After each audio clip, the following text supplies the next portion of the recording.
Saya simpan 70% daripada gaji saya dan bersara pada umur 35. Percaya atau tidak, Steve Adcock berjaya mengumpul hampir 1 juta USD wang simpanan dan merealisasikan impiannya untuk bersara awal dengan isterinya, Courtney.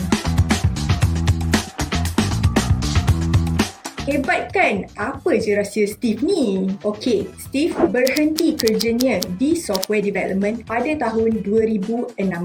Masa tu, gaji Steve adalah berangka 6 digit. Sebelum korang kata, of course lah dia dapat achieve semua tu kan sebab gaji dia tinggi. Ataupun, level dia tak sama dengan aku. Cuba korang fikirkan macam mana kaya pun Steve, kalau Steve spend duit gajinya tanpa limit, of course dia tak kan dapat bersara awal. Poinnya di sini, saya faham yang tak semua orang boleh bersara pada usia 30-an. Tapi, untuk achieve financial freedom is not impossible. Sebenarnya, tak ada siapa pun yang nak stay broke sepanjang hidup kan? Jadi, apa kata kita ambil ilham sedikit daripada sukses Steve untuk bantu kita kukuhkan kewangan kita. Yang pertama, jadikan kebebasan kewangan sebagai matlamat utama. Steve berkongsi experience dulu. Walaupun bergaji tinggi dan kerja pun okey, dia tak rasa happy nak pergi kerja setiap hari. Steve kata, I didn't enjoy having a boss and sitting through performance reviews. The meetings, office conflicts, and the long commutes were very exhausting. I wanted to live the 9 to 5 life and travel the world. Jadi, Steve telah setkan matlamatnya untuk bersara pada usia yang muda. Dia fokus untuk lakukan perubahan terhadap tabiat kewangannya. Steve fokus untuk simpan 70% daripada gajinya dan labur kebanyakan wangnya. Dia juga pandai bezakan antara keperluan dan juga kehendak. Seterusnya, yang kedua adalah tingkatkan pendapatan. Walaupun bergaji tinggi, tapi Steve selalu fikirkan cara untuk menjana pendapatan ekstra apabila dia tiada di office. Steve mulakan dengan website kewangan dan menulis blog artikel secara konsisten. Contohnya, setiap bulan Steve dapat income dari menulis blog sebanyak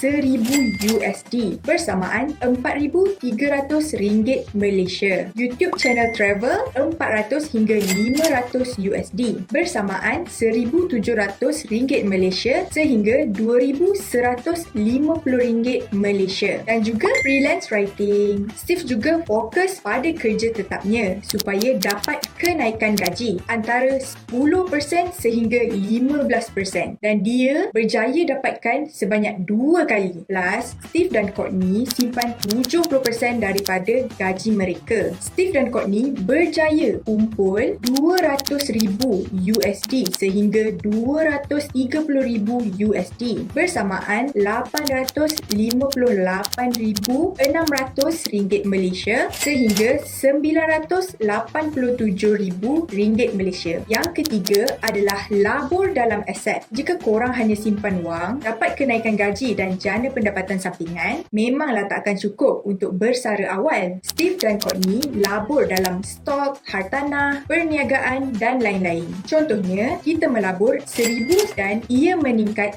10% atau RM100 dalam setahun dengan keuntungan RM100 dan kita tak keluarkan keuntungan tersebut, jadi kita akan dapat RM1,100.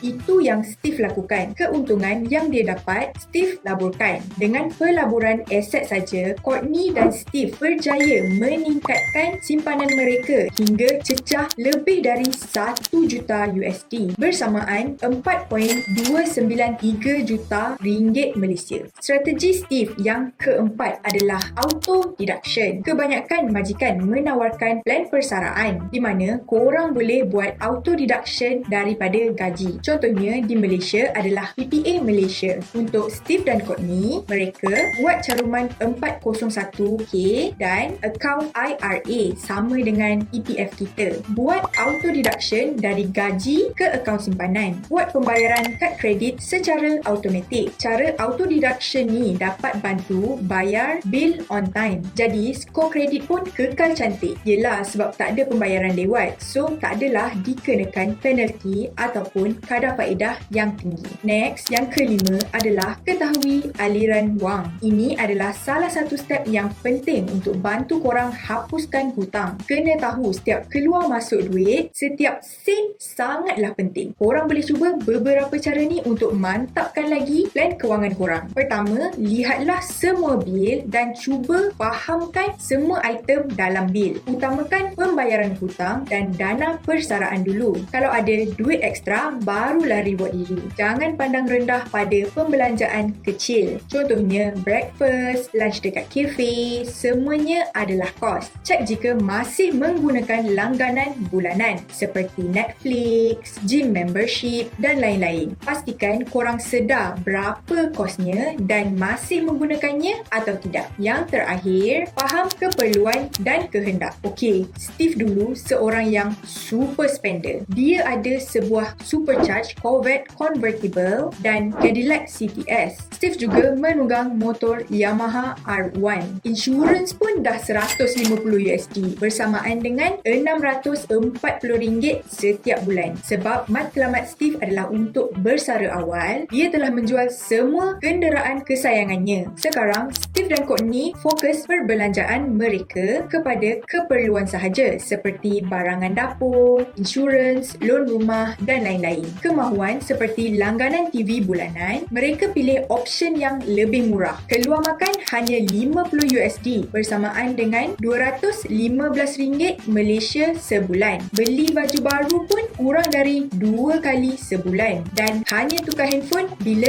ia rosak. Tapi ingat, jika kita terlalu strict dengan bajet, lama kelamaan korang akan hilang motivasi. Tetapkan matlamat dulu. So, jika berjaya nanti, reward diri dengan something yang korang suka. Tak perlulah reward yang mahal-mahal ya. Inilah success story Steve at Cobb. Semoga video ini dapat memberi inspirasi kepada anak muda di luar sana untuk mula plan persaraan dan kukuhkan lagi perancangan kewangan. Selamat mencuba. Jangan lupa untuk follow YouTube channel Direct Lending untuk tips kewangan yang santai.